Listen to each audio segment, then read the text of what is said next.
This video is brought to you by Babbel, one of the top language learning apps in the world. I hate to admit this, but while I can understand and read Spanish well enough, speaking it admittedly isn't my strong suit.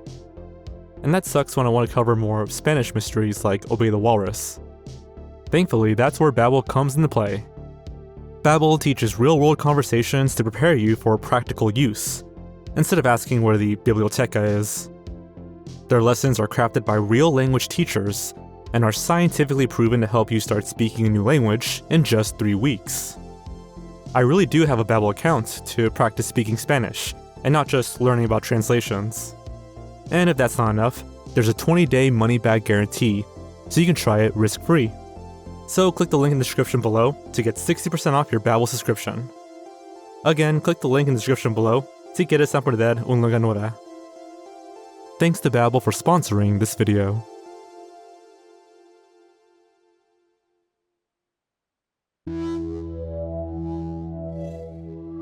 In early 2023, an interesting piece of lost media appeared on Reddit.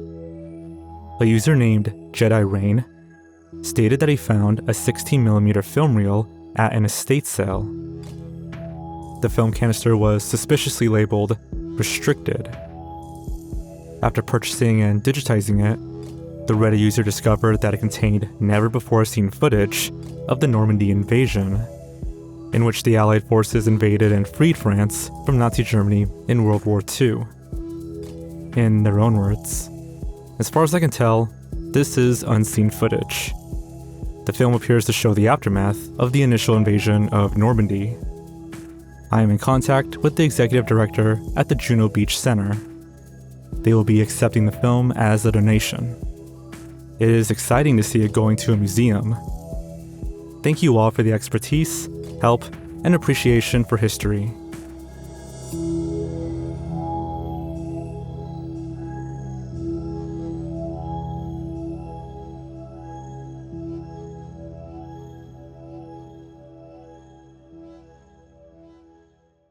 "1995's Rayman was a colossal hit for Ubisoft, garnering rave reviews and becoming one of the best-selling games for the original PlayStation. It was followed by a sequel, 1999's Rayman 2: The Great Escape, in which Rayman must save his girlfriend and the land of the Fairy Glade from the evil Admiral Razorbeard and his army of robots.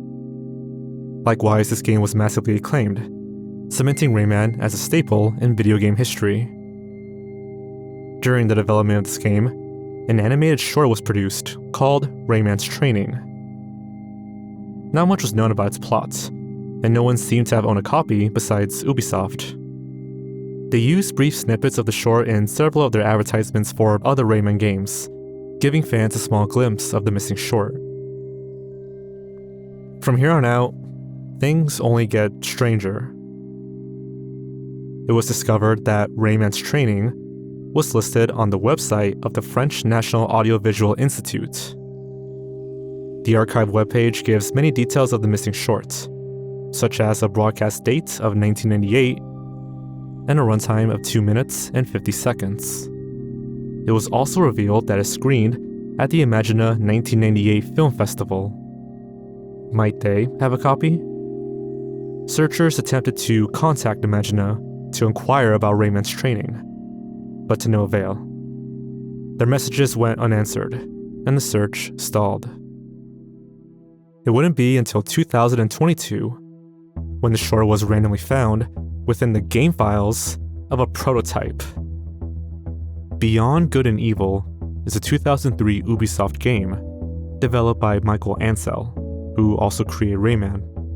The prototype files for this game were dumped online, and found within them was the coveted Rayman's Training shorts.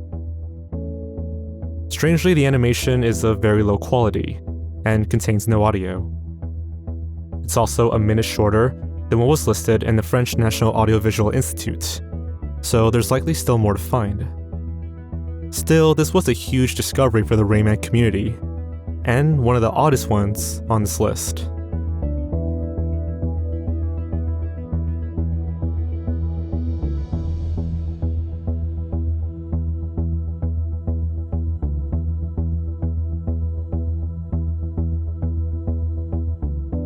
Super Mario 64 is a 1996 Nintendo 64 game, as well as the first 3D iteration within the Mario series of games. While ambitious for its time, Nintendo apparently had plans to further expand the game in some caliber, with a version developed for the short-lived 64DD peripheral. The 64DD was on the market for only a little over a year.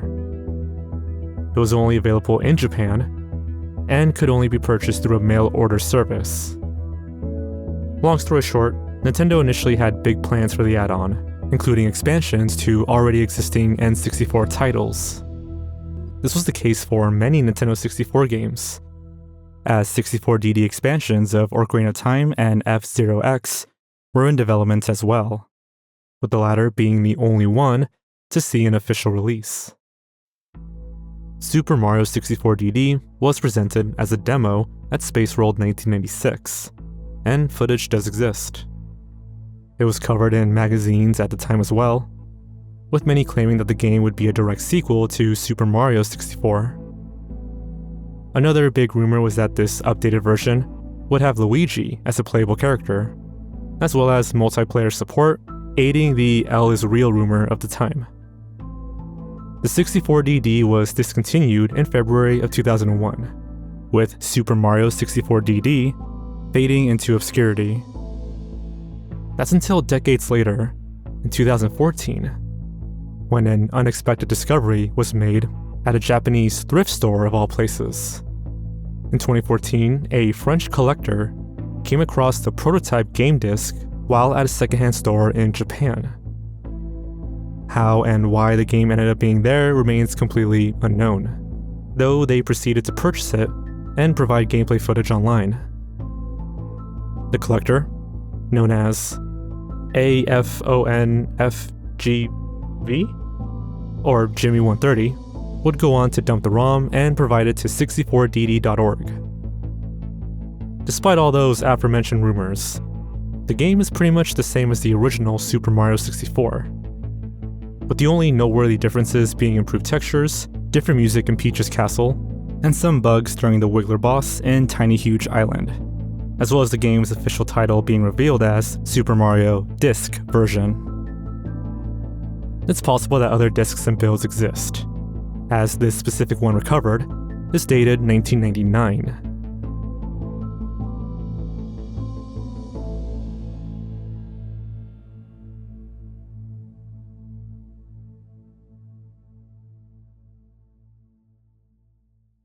Duke Nukem is an action game series initially made for Microsoft DOS computers by Apogee Software. The series saw regular releases up until 1996, though it was upon the development of Duke Nukem Forever, the fourth official entry, that the series saw an almost 15-year gap in releases. It was over this period of development that Duke Nukem Forever faced a variety of problems. This included the dev team failing to make deadlines, lack of funds, and switching the game itself to different software engines. Reportedly, at least 5 different engines. 2 trailers were released early on in development, the initial 1997 teaser and the 2001 E3 trailer.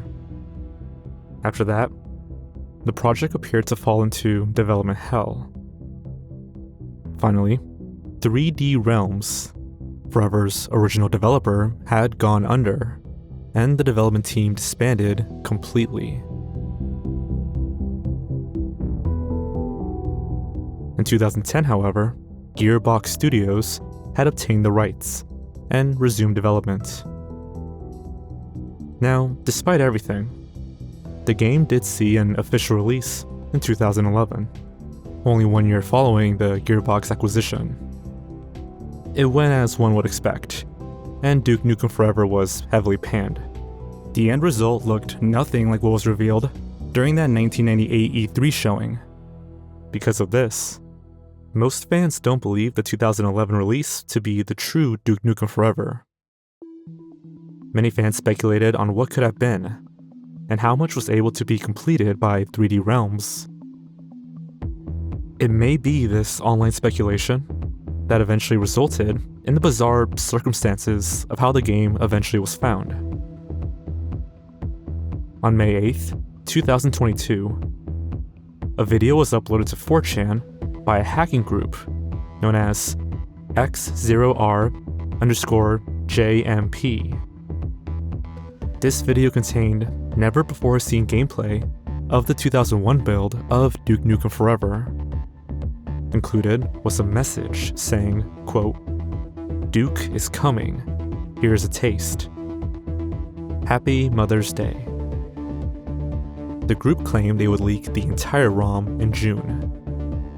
The gameplay footage was eventually shown to George Prasad, a developer at 3D Realms, who claimed that it, quote, "looks real."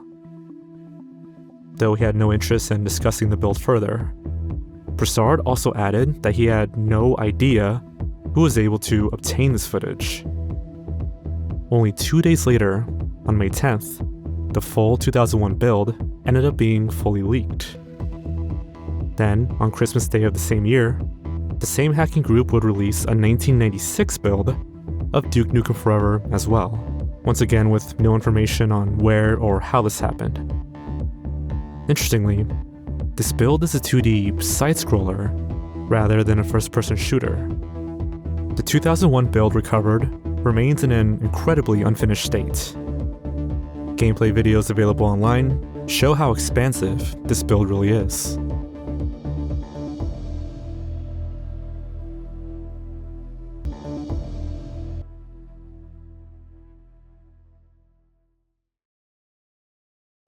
Among the most well-known pieces of lost media is the coveted pilot episode of Blue's Clues. The beloved Nick Jr. show saw a series of drastic changes in the years before its 1996 premiere. These include the titular Blue, originally being a cat named Mr. Orange. After finalizing Blue herself, as well as the interactive nature of the show, a pilot began in the mid-90s. This pilot was titled Blueprints, and was only intended to be shown to a small test audience of kindergartners to see how engaging the show would be. As many likely guessed, the pilot was a huge success, and went on to become the Blue's Clues many grew up with. Due to Blueprints only being shown to a select number of people, this pilot was unknown to the general public for 10 full years. This changed when Nickelodeon produced a 10th anniversary special for Blue's Clues in 2006, and revealed some never-before-seen clips of the pilot. And now, after 10 years on the air, the secrets to Blue's Clues will finally be revealed. You will come and help me with this, won't you? Whoa! While others aspire to skidoo alongside Blue, a test audience of kids made the final casting call. Can you help me today? What did you say? Young Steve Burns would be their boy. Upon this discovery, many fans began searching the internet for any trace of this mysterious pilot. Perhaps it aired on Nickelodeon at some point. Many combed through web pages and torrent sites, ultimately to find no trace of Blueprints online. Nickelodeon was even contacted directly, with many requesting a release of the pilot, or for an explanation as to why it was never released in the first place. Surprisingly, they eventually provided the latter, claiming the pilot was never released due to feeling as though it was too different from the final series. With no other leads available, the search for Blueprints quickly went cold. 14 years later, on October 16th, 2020, there was an unexpected tweet from Nick Jr.'s official Twitter account. Within it was a never-before-seen image of the Blueprints title card. With this came a resurgence in interest, and hope that Nick would release the pilot after all. Only 3 months later, in January of 2021, an Instagram post was made by Angela C. Santamero, who had worked on Blueprints. The post featured a photo of Santamero with Steve that was taken during the pilot's production. When asked if Santamero had access to Blueprints, she confirmed that a copy was in her possession. Despite requests from commenters to release the pilot, no response was received. 9 months following this post, yet another tweet would be made by Nick Jr.'s official Twitter account, this time marking the 25th anniversary of Blue's Clues, and revealing more footage and information regarding blueprints. Despite this, the full pilot would not be released by Nick. As luck would have it, on September 9th, 2023, the complete pilot was suddenly leaked online. And that was it. After over a decade of searching, and becoming among the most infamous pieces of lost media, the full 1994 pilot was just there. Who was able to obtain this unearthed piece of media and leaked it in the first place? Nobody truly knows. What is known is that this found footage was a very rough cut, missing various segments of audio and background music. It's likely though that this was the final draft of the pilot. After all, this wasn't intended to be shown on television. Thanks a lot. Bye-bye. See you next time.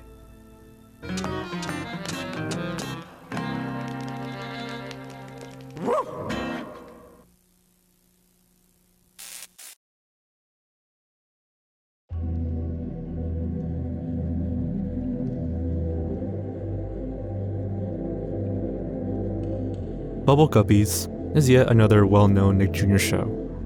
The series aired from 2011 all the way until 2023. It followed a group of 6 preschool-aged children with fishtails as they attended an underwater classroom and learned early educational topics. A pilot episode, intended only to be pitched to Nickelodeon executives, was produced by Robert Skoll and Johnny Belt. This pilot was quickly greenlit. However, it was produced way back in 2006, 5 years prior to the premiere of the show itself. During those 5 years, the initial pilot became forgotten and largely unknown by the public. The 5-year gap is believed to be the result of financial struggles. While Bubble Guppies was initially set to premiere sometime in the late 2000s, the emerging recession had led to Viacom laying off 720 employees. This, unfortunately, included those with Nickelodeon and Guru Studios, the two responsible for Bubble Guppies' production. The show was picked up and funded by Wild Brain Entertainment instead, and saw its 2011 release. That 2006 pilot remained undisclosed until years later, when this video had unceremoniously surfaced on YouTube. It features clips for multiple Nickelodeon pilots, including the formerly concealed Bubble Guppies pilot. This video was made private in 2019, before its ultimate removal from the site. The reason behind this remains undetermined. The pilot itself was shown to appear similar in design to the final 2011 cartoon, as character designs and art styles largely remained the same. What did differ was the voice cast, as the characters were voiced by completely different voice actors for this pilot. Concept art and images had emerged around the same time as well, though no substantial discoveries were made aside from this. Fast forward to 2023, when a user named Doria presented a link to the file-sharing platform Catbox. Contained within the link was the full, unedited 2006 pilot. This was not the only thing shared by Doria. This user had also provided the entire original pitch document for the show, put together by Skoll and Belt themselves. Someone very close to the early production of Bubble Guppies would likely be responsible for these leaks, though any and all information regarding the posters themselves remains undisclosed. Guppy, guppy, guppy. Bubble, bubble. Guppy, guppy. Bubble guppies. Bubble guppies.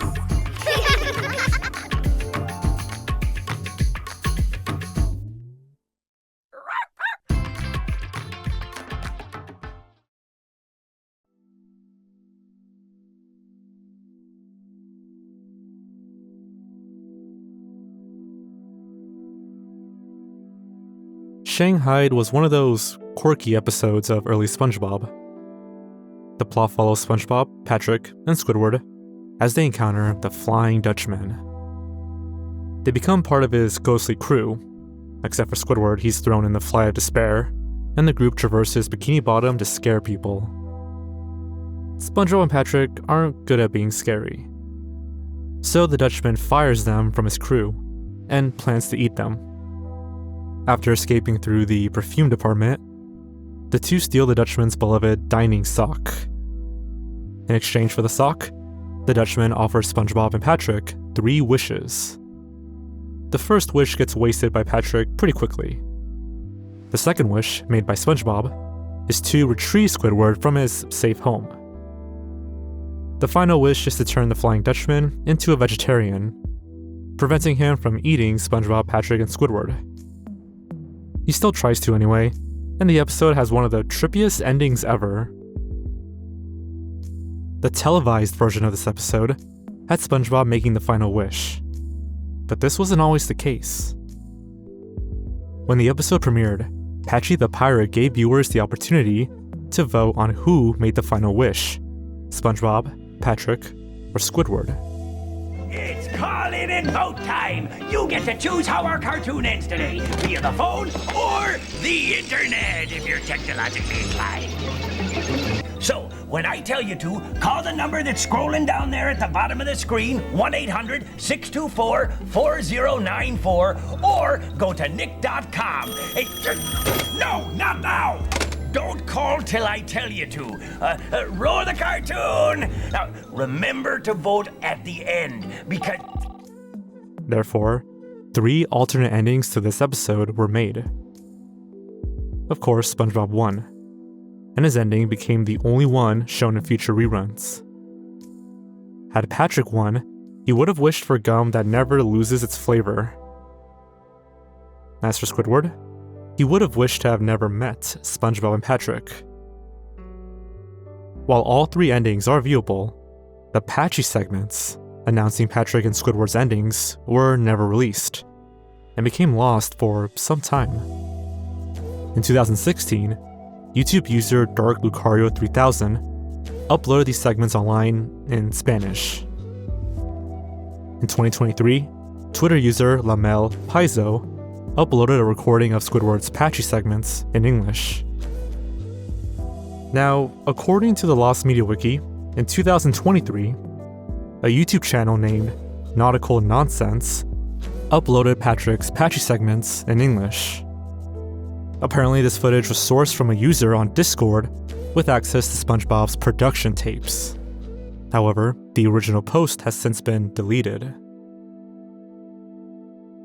And the winner is...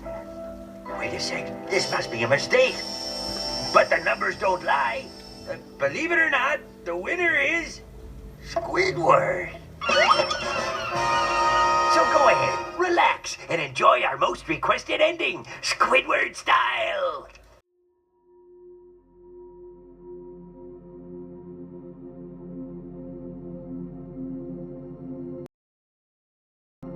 Video game Lost Media is often confirmed to at least exist, but is rarely shown in full by those who have it in their possession.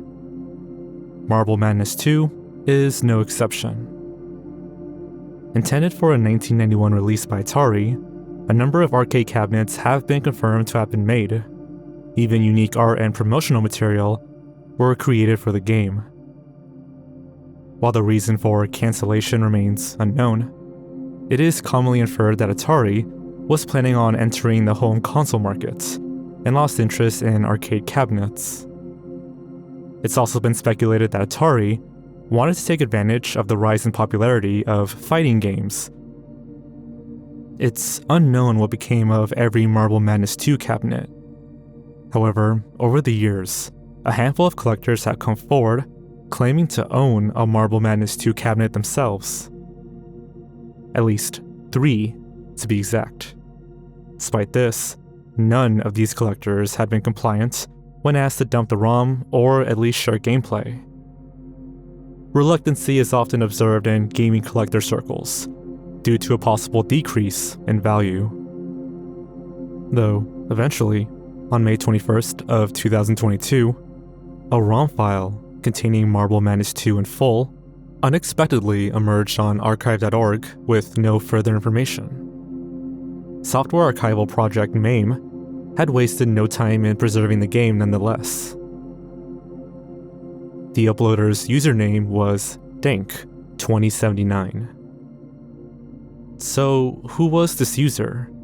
And how did they come to possess Marble Madness 2? As far as possible theories, this is what David Hayward, a longtime MAME developer, had to say.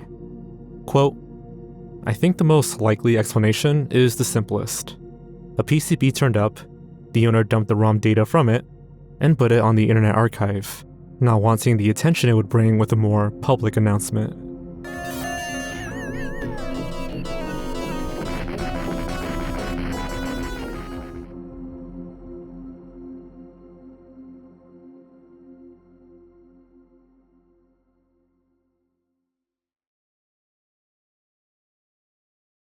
I've talked about these before, but I admittedly glossed over the way they were found. In my defense, the way Sesame Street's Gymnast segments were found was so secretive. Long story short, they were delivered anonymously to longtime Lost Media Wiki user YoshiKiller2S. It's a strange tale, but thankfully, he was kind enough to offer his explanation of events. So, how I got the Gymnast segments was very weird, and I don't think anything like this will happen for me ever again. But the fact it happened to me twice was just odd in and of itself. To summarize it, basically, in October of 2022, it was late at night, I was on Discord, I just had it open, and I got a DM, and I'm thinking okay, who messaged me at this hour? But it was an account I've never seen before. In fact, it was an account I think was just created because it had no profile pic and it just had a generic username. It was just user and then a bunch of random numbers. And all the DM was just a link. The link being to the site Anon Files, which is a private file sharing site.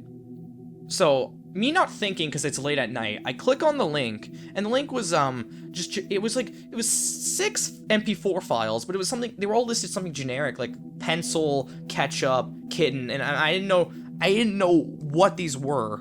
And in hindsight, it could have been gore, but I download them, and sure enough, they're the granny segments, and that was just weird in and of itself. Then fast forward to, I think it was it was October, but it was the 20th or something. I think it was somewhere in between. And I get another message from a different, not the same user, which at that point that account was deleted, so that's scary. It was a separate user, and it was another non-file link. And this link was to all the Gymnast segments. The Gymnast segments, I don't release them immediately because I'm scared what to do with them. So I speak to Daikate, and although he has a good idea where they came from, there was no way to pinpoint it. It was so fucking confusing. And Daikate basically told me, it's up to me if I want to release them. So I decided to fuck with Jorge and release them the minute it struck midnight on New Year's. Just so I can claim it to be the first thing found in 2023. After I released them, I got messages from people saying, before I posted them, and, that someone said that the shorts were being shared around or something, but, anonymously, and I'm thinking, what, who the fuck sent me these? Why me? Why am I the guinea pig? No, I don't know to this day where they came from. My main theory, and it's a theory I don't like, but my main theory is that these might have came from the AAPB. But then that brings up the question, who the hell sent me this? Who had access to the AAPB? And to put it bluntly, I have no clue. I don't know. I don't know. Lost Media is fucking weird,